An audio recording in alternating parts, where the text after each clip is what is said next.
Assalamualaikum warahmatullahi wabarakatuh, sahabat insan akademis yang berbahagia. Salam sejahtera buat kita semuanya. Baiklah, pada kesempatan kali ini di channel saya yang nama Darak Tuni, mahasiswa Pasca Sarjana UIN Fatmawati Soekarno, Prodi Pendidikan Agama Islam. Nah, sahabat insan akademis yang berbahagia, di channel sebelumnya saya sudah membahas tentang sosiologi, bagaimana proses sosial dan interaksi sosial itu berjalan, kemudian dan bagaimana lembaga sosial itu terbentuk yang namanya peranata sosial. Nah, pada channel kali ini saya akan mempresentasikan khusus karena kita membahas tentang sosiologi pendidikan Islam, maka kesempatan kali ini saya dapat tema yaitu tentang dasar-dasar pendidikan Islam. Nah, sahabat insan akademis yang berbahagia, yang menarik dalam mempelajari tentang sosiologi pendidikan Islam ini adalah itu bagaimana kita bisa bersosialisasi khususnya dalam dunia pendidikan, terutama pendidikan Islam. Itu bagaimana bisa kita mengajak seluruh insan akademis dari tingkat PAUD ya sampai ke perguruan tinggi dalam mengayomi anak-anak peserta didik kita khususnya dalam dunia pendidikan Islam. Nah, ilmu sosial inilah yang sangat-sangat membantu sekali. Artinya bagaimana kita bisa bersosialisasi dengan peserta didik, kemudian dengan para pengajar, dewan guru, dosen, kemudian bagaimana kita bisa bersosialisasi dengan lembaga pendidikan seperti madrasah, ya, kantor Kementerian Agama, Kanwil, ya. Semuanya sangat-sangat penting sekali. Nah, pada video kali ini saya akan membahas khusus tentang dasar-dasar pendidikan Islam, khususnya dalam sosiologi pendidikan Islam. Nah, dari berbagai sumber yang sudah saya baca, semuanya hampir sama, bahwa adapun dasar-dasar pendidikan Islam itu sendiri, sebelum kita apa saja dasar pendidikan Islam itu, maka perlu saya titik beratkan bahwa garis bawahi kita perlu tahu terlebih dahulu pendidikan Islam itu sebenarnya apa pengertiannya.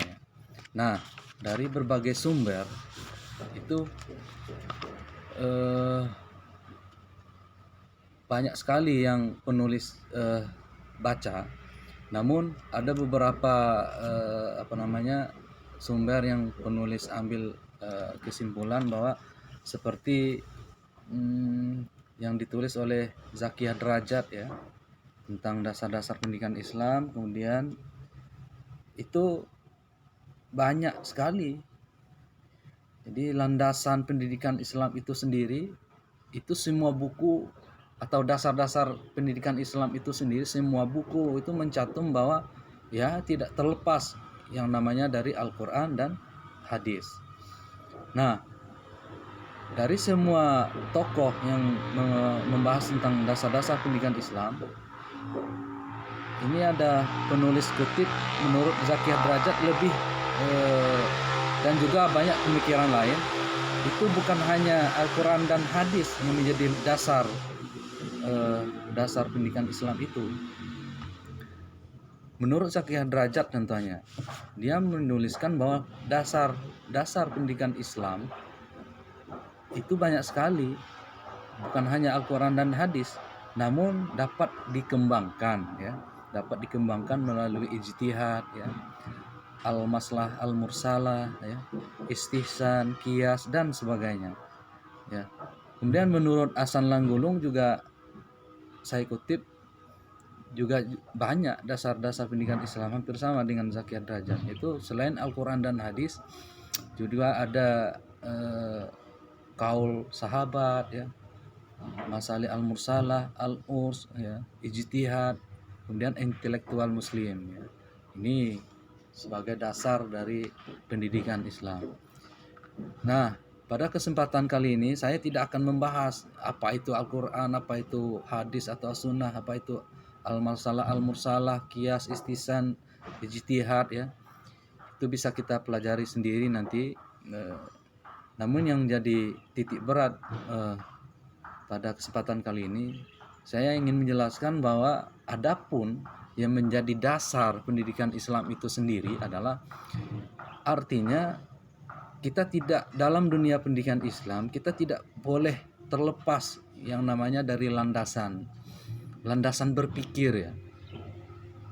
Jadi kalau kita terlepas dari landasan berpikir, maka akan memunculkan pemikiran yang liar. Maka dalam mensosialisasikan pendidikan Islam ini, yang tentunya tidak terlepas dari yang namanya sumber utama, yaitu Al-Quran dan hadis. Nah, dalam perkembangan zamannya, dasar pendidikan Islam itu sendiri berkembang. Ada masalah yang tidak bisa kita pecahkan, maka muncullah yang namanya al-marsalah, al-mursalah, kemudian istisan, qiyas, ya, ijtihad ya, semuanya. Ada intelektual muslim ya. Nah, sampai saat sekarang ini bisa kita kembangkan dengan berbagai macam pemikiran kita, namun tidak terlepas yang namanya dari Al-Quran dan hadis. Nah, inilah yang perlu kita garis bawahi.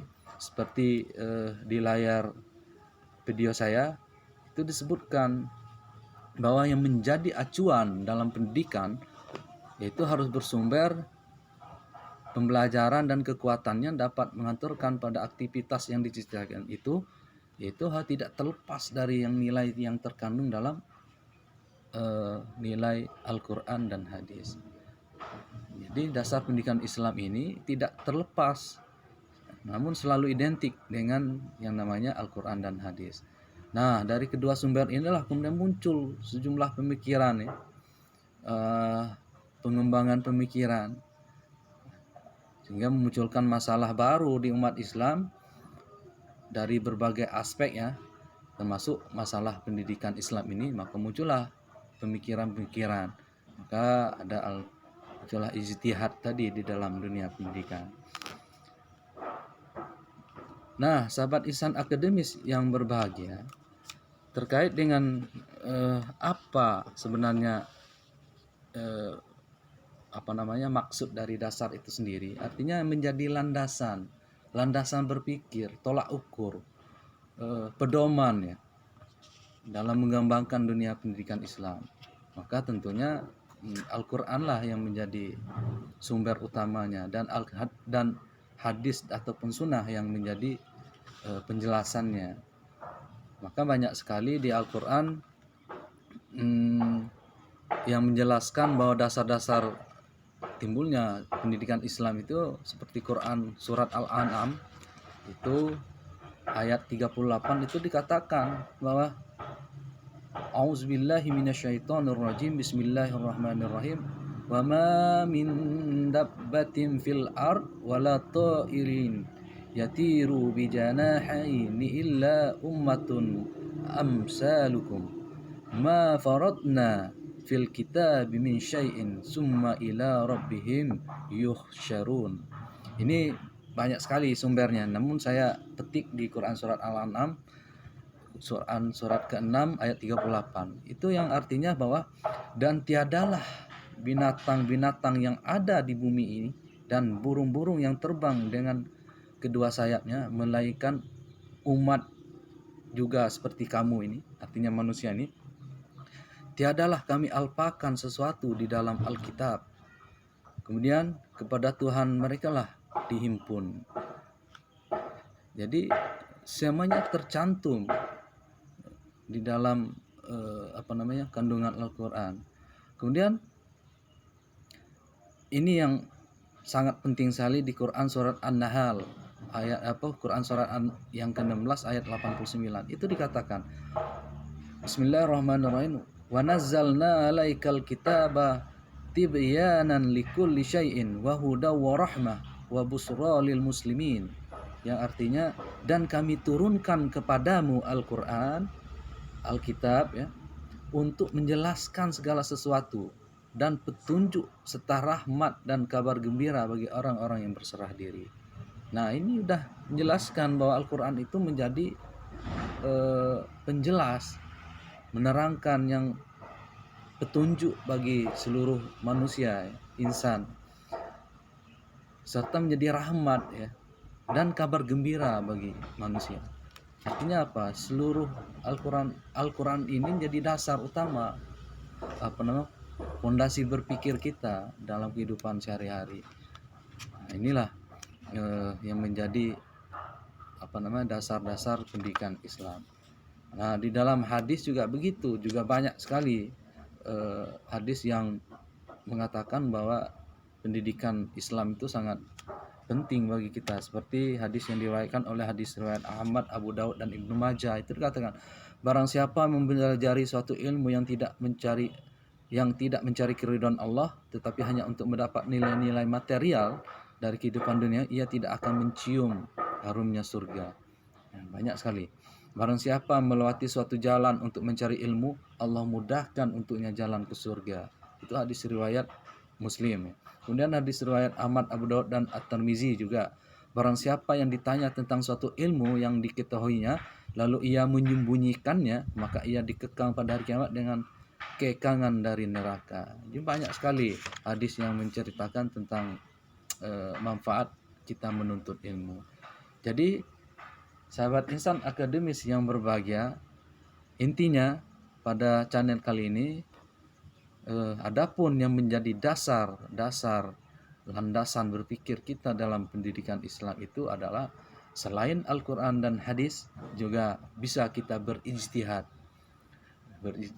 Maka seperti hadis mengatakan, barang siapa yang berijtihad namun hasil ijtihadnya itu salah, maka dia mendapat 1 pahala. Namun barang siapa yang berijtihadnya itu benar, maka dia mendapat 2 pahala. Artinya kita boleh berijtihad dengan yang baik, walaupun itu salah, kita tetap mendapatkan pahalanya. Jadi marilah kita mengembangkan alam pikiran kita untuk mengembangkan ilmu pengetahuan kita dari berbagai macam segi. Yang penting tidak lari dari norma-norma dan sumber yang berlaku, yaitu Al-Quran dan hadis. Nah, sahabat insan akademis yang berbahagia, inilah yang menjadi pokok bahasan kita tentang dasar-dasar pendidikan Islam. Menarik sekali. Bisa kita kembangkan lagi nantinya, apa itu Al-Quran, apa itu hadis, apa itu ijtihad, apa itu al-urs, masalah al-mursalah ya, adat istiadah, qaul ya, intelektual, banyak sekali. Pada kesempatan berikutnya nanti kita akan kembangkan. Nah, sahabat insan akademis yang berbahagia, demikian video kali ini. Mudah-mudahan menambah hazanah ilmu pengetahuan kita tentang sosiologi pendidikan Islam. Semoga kita selalu diberi keleluasaan dalam menuntut ilmu, sehingga apapun yang kita peroleh, apapun kita pelajari mudah ditangkap oleh akal dan hati kita, sehingga mudah untuk disampaikan dan bersosialisasi dengan semua kalangan sosial di masyarakat. Terima kasih. Jangan lupa sahabat insan akademis yang berbahagia, like, share, dan subscribe channel saya ya. Semoga menambah hazanah ilmu pengetahuan kita tentang sejarah sosiologi pendidikan Islam. Terima kasih sahabat insan akademis yang berbahagia. Saya tutup dengan wassalamualaikum warahmatullahi wabarakatuh.